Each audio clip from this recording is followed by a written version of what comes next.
The air in the kitchen thickened, heavy with the scent of scorched coffee and something sharper, betrayal maybe, or the ghost of words we couldn't unsay. My wife, Lena, stood by the sink, her back to me, her shoulders rigid as if braced for a storm. "None of my 4 lips belong to you anymore," she said, her voice a blade, slicing through the morning's fragile quiet.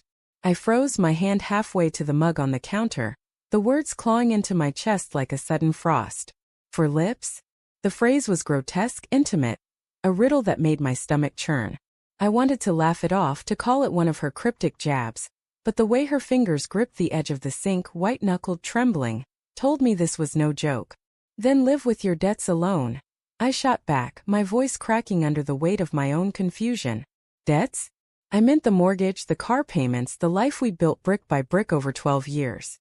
But as the words left my mouth, they felt hollow, like I was throwing stones at a shadow I couldn't see.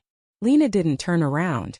The faucet dripped, each plink a heartbeat in the silence, and I stood there, rooted to the linoleum, waiting for her to explain, to take it back, to do anything but let that sentence fester.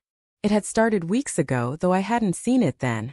Small things, her phone face down on the table, the way she'd linger in the driveway after work, staring at nothing. I chalked it up to stress. Her job at the gallery was demanding, all late-night openings and clients who thought money bought charm. I'd rationalized the distance, told myself it was just a phase, that marriage was a pendulum swinging between closeness and space. But there were moments that snagged like thorns under skin. The faint musk of unfamiliar cologne on her scarf, the way she'd flinch when I touched her shoulder, as if my hand carried an accusation. Now, standing in that kitchen, her words echoed in my skull. "For lips." The phrase was deliberate, a taunt, and my mind raced to decode it.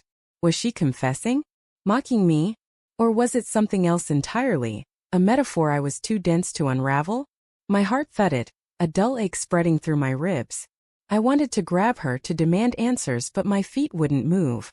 Instead, I sank into a chair, the wood creaking under my weight, and stared at the coffee stains on the table, mapping them like constellations of my own stupidity. "Lena," I said, my voice softer now, almost pleading. "What the hell does that mean?" She turned then, her eyes glassy, not with tears but with something colder, resolve maybe, or defiance. Her lips, the ones I'd kissed 1,000 times, were pressed into a thin line, and for a moment I saw a stranger. "You don't get to ask that," she said, each word measured like she was laying out evidence in a trial. "You don't get to play the victim here." The accusation stung, a slap I hadn't seen coming. Victim? I'd spent years trying to be the good husband, working overtime at the firm, cooking dinner when she was late, ignoring the way her laughter had started to feel like a performance. But now her words twisted the narrative, painting me as the one at fault. Doubt crept in, slimy and insidious. Had I missed something? Was I the one who'd let her slip away? My mind flashed to the late nights I'd spent scrolling through case files while she sat alone in the living room, the TV's blue glow her only company. Guilt gnawed at me, but anger was louder, a roaring tide that drowned out reason. "Tell me," I said, leaning forward, my hands clenched into fists. "Who is it?" The question felt like spitting out glass, sharp and inevitable. Her eyes flickered just for a second, and I caught it, the tiniest crack in her armor. She didn't answer, just turned back to the sink, scrubbing a plate that was already clean. The rasp of the sponge was maddening, a sound that filled the room with her refusal to engage. I stood, the chair scraping against the floor, and crossed to her side.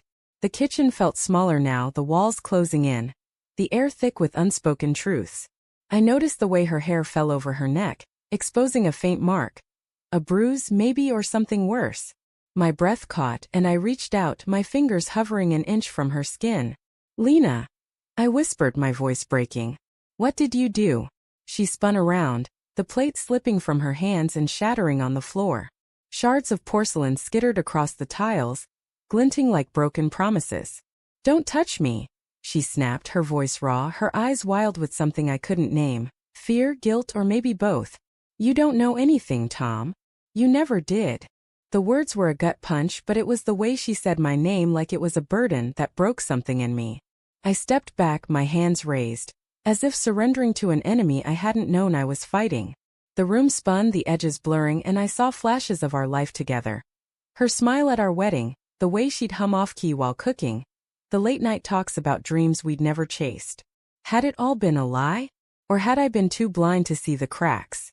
I thought of her phone always locked now, the notification she'd swipe away before I could see. I thought of the gallery owner, Marcus, with his slick smile and 2 long handshakes. I'd dismissed him as a pretentious ass, but now my mind conjured images I couldn't shake. His hand on her waist, her laughter at his jokes, the 2 of them in some dimly lit corner of an art show. My stomach twisted, bile rising in my throat. "Is it Marcus?" I asked, my voice barely above a whisper. Her silence was louder than any confession. She bent down, picking up the broken plate, her movements mechanical, as if she could piece it back together. I wanted to scream, to shake her, to make her feel the chaos she'd unleashed in me. But instead I stood there, paralyzed by the weight of what was coming undone. The doorbell rang, a sharp chime that cut through the tension like a guillotine. Lena froze, her hands full of jagged porcelain, and for the first time, I saw fear in her eyes, real visceral fear. "Don't answer it," she said, her voice low, urgent. But I was already moving, my feet carrying me to the door, driven by a need to know, to see the truth for myself. I opened the door, and there he was, Marcus, his coat dusted with rain, a bouquet of roses in his hand. But it wasn't his presence that stopped my heart. It was the woman standing behind him, her face pale, her eyes locked on mine. Sarah, my sister, who'd been Lena's best friend since college. The roses weren't for Lena. They were for Sarah. "Lena," Sarah called, her voice trembling as she pushed past Marcus. "We need to talk. Now."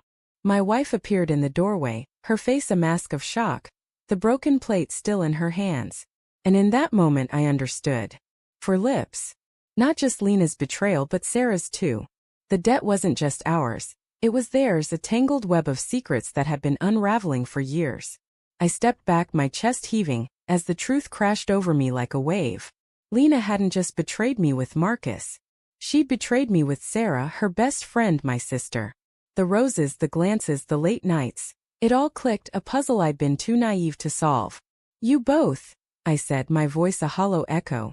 "All this time." Lena dropped the plate again, the shards scattering like confetti at a funeral. Sarah reached for her, but Lena pulled away, her eyes darting between us, wild with panic. "Tom, I didn't mean," she started. But I was already turning, walking out into the rain, the cold biting into my skin. I didn't look back. The debt was theirs now, and I'd let them drown in it.